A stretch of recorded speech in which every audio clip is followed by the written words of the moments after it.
¿qué tal? Mi nombre es Jane Mariel Martínez y voy a hablar sobre Alexander Sutherland Neil, uno de los principales autores de las pedagogías anti-autoritarias, quien define la libertad como la principal condición de la educación. Su finalidad es hacer personas que puedan expresar los valores positivos de la naturaleza mediante el amor. Para Neil, la riqueza de la escuela es generar un ambiente y un lugar donde el niño se sienta amado y respetado. El niño es bueno por naturaleza y la creencia de esta bondad es cuestión principalmente de fe. Está convencido que el fin de la educación y de la vida es hacer personas realmente felices. Vamos a ver. Hablemos un poco sobre la vida de Alexander Neil. Nació en Forfar, Escocia, el 17 de octubre de 1883 y murió el 23 de septiembre de 1973 en Adleburg. Fue el cuarto hijo de una familia de 3 hermanos. Su padre, maestro de primaria rural, con carácter tímido, poco aficionado a los libros y de maneras muy tradicionales. Y su madre, cuidadora de 9 hijos. Según el autor Quintero, cuenta que Neil recibió una educación moral muy estricta y religiosa. A su padre no le gustaban los estudios. Por eso cuando Neil tenía 14 años lo mandó a trabajar a Edimburgo en una empresa de gas. No le gustó y después retomó sus estudios. Sus padres le buscaron otro trabajo en una tienda de ropa en su localidad natal. También se desinteresó por este y pensaron que solo serviría para ser maestro. Así empieza un periodo de formación como ayudante en la escuela de su padre a los 15 años. Cuando acabó ese periodo, que duró 5 años, se presentó una prueba de acceso para una escuela de formación de profesorado. Obteniendo la penúltima plaza, se clasificó y desde ese momento realizó sustituciones en diferentes escuelas escocesas, siendo testigo del régimen disciplinario que vivía en la escolarización. Una de estas experiencias fue en Kinaskittle. Allí estuvo 3 años a las órdenes de un tirano director que golpeaba brutal y despiadadamente a sus alumnos. En 1908, tras pasar 2 años por la escuela de una localidad obrera llamada Newsport, superó el examen de acceso a la universidad en latín y física. Se trasladó a la capital escocesa y trabajó como periodista en una revista de estudiantes. En 1912 se licenció en estudios de filosofía inglesa por la Universidad de Edimburgo. Al año siguiente llegó a Londres y continuó trabajando de periodista en diversas editoriales, hasta que decidió alistarse para luchar en la Primera Guerra Mundial. Pero una fractura en la pierna se lo impide y empieza como director en la Escuela Escocesa de Gretna. Allí empezaron a madurar sus ideas en favor de una educación no autoritaria. Neil no tenía claro cómo actuar. Tenía la experiencia de la escuela rural de su padre y de las escuelas represivas escocesas que había conocido, pero no tenía en ese momento ideas revolucionarias ni proyectos innovadores, pues quedó insatisfecho con la formación recibida por los teóricos de Edimburgo. En el corto periodo de tiempo que estuvo en Londres, se contagió de algunas ideas de libertad intelectual. El autor Quintero cuenta que a Neil le inquietaba cómo actuar ante los niños, los métodos educativos y los contenidos que enseñar. Así que empezó con los métodos tradicionales, que era de lo que tenía conocimiento por su experiencia. Poco a poco se fue alejando de ese sistema. Conforme pasaban los eventos cotidianos, se iba interesando por la mentalidad de los alumnos y a utilizar métodos diferentes a los tradicionales. En su escuela se instauró un modelo educativo con mayor libertad, acercándose poco a poco a lo que sería la escuela de Summerhill. Neil suprimió los deberes para que los alumnos no realizaran trabajo en casa y desarrolló una conciencia crítica hacia los libros de texto, de manera que se interesaran más en ellos. Alexander Neil abrió su primera escuela en 1922 en un curso que realizó en Europa, y en 1924 fundó la escuela de Summerhill, cerca de Leiston, en Inglaterra. Neil hizo la relación de las labores cotidianas en la escuela y un espacio hecho para el juego, donde reina el más perfecto desorden. El deterioro de los objetos sigue un proceso natural y si un niño necesita un pedazo de metal, tomará uno de mis costosos utensilios si es del tamaño que le hace falta, comenta. En esta escuela los cursos son facultativos. De hecho, los niños pueden jugar todo el día o realizar actividades manuales en el taller. La noche se dedica a la danza, el teatro o las fiestas. Los viernes por la noche se celebra una reunión, la Asamblea General, donde asistían todos. Durante esta reunión, dirigida por un alumno, los niños exponen sus problemas, los discuten y elaboran sus leyes. Los adultos no imponen sus ideas. Los profesores tienen un horario establecido, pero los alumnos pueden decidir libremente si asisten a las clases o no. Las clases son una opción, no una obligación.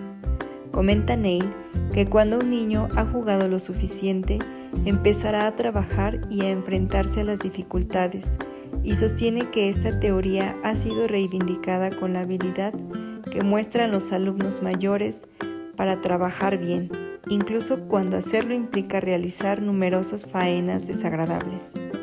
Jugar es el primer deber en su escuela, pues ayuda a formar una personalidad equilibrada.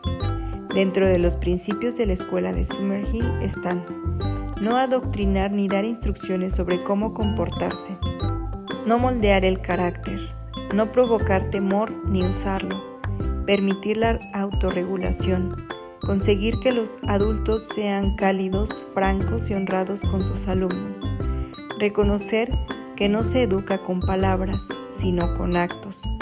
Neil dirigió la escuela hasta su muerte. A partir de ese momento, tomó la dirección su segunda esposa, Ina, y desde 1985 hasta la actualidad la dirige Zoe Reedhead, hija de Neil y exalumna de Summerhill. La escuela alcanzó reconocimiento mundial durante los años 60 y 70, a pesar de que el gobierno nunca aceptó la institución. Entre sus principales influencias destacan personas como Freud, Lane, Grange y Cristo, aunque este último con alguna precaución por el impacto negativo de su temprana y tradicional formación religiosa. Homer Lane es quien más influyó en su obra pedagógica. Neil fue invitado para abrir un hogar de jóvenes delincuentes y donde obtuvo las ideas que darían fundamento a favor de la libertad infantil. Neil resume las enseñanzas que recibió de Lane cuando comenta: en educación, la única manera de proceder es colocarse del lado de los niños, lo cual significa eliminar toda forma de castigo, de temor y toda disciplina externa, tener confianza en los niños, de modo que crecieran a su manera sin recibir presiones del exterior, excepto del autogobierno de la comunidad. Lane me demostró que las emociones eran infinitamente más poderosas y vitales que el intelecto. También le mostró el gran papel que tenía la calidez personal y el amor en la relación educativa. Neil dice que los niños deben vivir y actuar de manera espontánea, y solo así podrán reconocer sus objetivos y el sentido de lo que el deseo les empuja a realizar.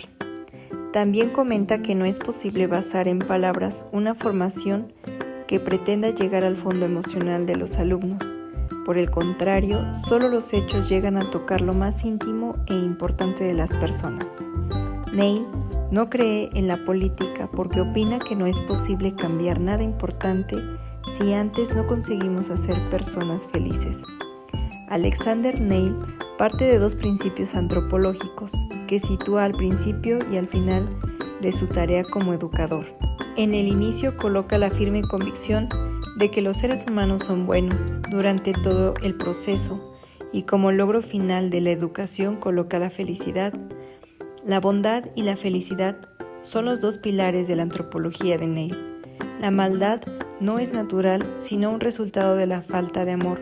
Es claro cuando dice: no creo que el niño tenga instintos criminales ni tendencia natural alguna hacia el mal. La criminalidad aparece en el niño como una forma perversa del amor. Todo caso de actitud criminal en un niño puede ser rastreado hasta encontrar la falta de cariño hacia él, comenta. Neil está convencido de que el thanatos, el instinto de muerte o la fuerza a ejercer el mal, no existe de forma natural o espontánea. Es el producto de la falta de amor, es decir, que si aman a sus alumnos, los educadores pueden permitirles con tranquilidad la libre expresión de su personalidad. El optimismo sobre la naturaleza humana se convierte en el primer pilar de su obra educativa. Si la bondad es el fundamento de la educación, la felicidad es sin duda su finalidad. La cultura, la política, el dinero o cualquier otro deseo solo llevan al fracaso, al malestar y a la guerra. El progreso tecnológico y todos sus resultados no hacen mejores a las personas.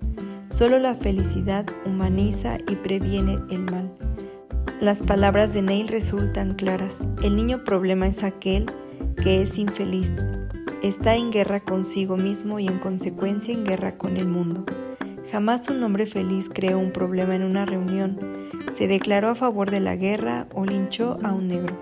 Ningún hombre feliz ha asesinado o cometido un robo. Ningún patrón feliz ha asustado jamás a sus empleados. Para Alexander Neil, la felicidad es un logro personal, deseable, una garantía para la convivencia social y una inversión de futuro. Quien es feliz durante la infancia tiene asegurado su futuro. La felicidad es una finalidad educativa que reúne lo personal, lo social y el futuro. ¿Cómo alcanzar la felicidad partiendo del fondo de bondad de los humanos? Para Neil está claro el modo de lograrlo. La fórmula es el amor y la libertad. Se alcanza la felicidad y se superan los problemas con estos dos remedios. Realizar el principio del amor supone abstenerse de castigos, reprimiendas, sermones y otros comportamientos que producen temor y, por el contrario, acoger a los alumnos con calidez. Se logrará el tipo de vínculo que está en la base de toda educación, el afecto recíproco. Por lo que se refiere a la libertad, las formulaciones de Neil son múltiples. La libertad involucra ausencia de órdenes y de adultos autoritarios, la limitación de la obediencia, la posibilidad de decidir cuándo se quiere aprender, el reconocimiento de la sexualidad y la posibilidad de autodeterminarse. Para lograr la felicidad por medio del amor y la libertad es importante tomar en cuenta las emociones.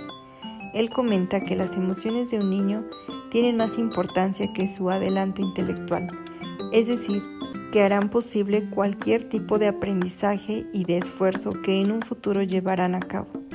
La construcción personal y la adquisición de conocimientos dependen de una vida emocional equilibrada. Alexander Neil sembró el amor, el respeto por la vida, la bondad, la felicidad y la libertad dentro de su escuela. Así como Lane y Range, profesó una inmensa admiración por Cristo y se sintió envuelto en una misión importante y comprometido.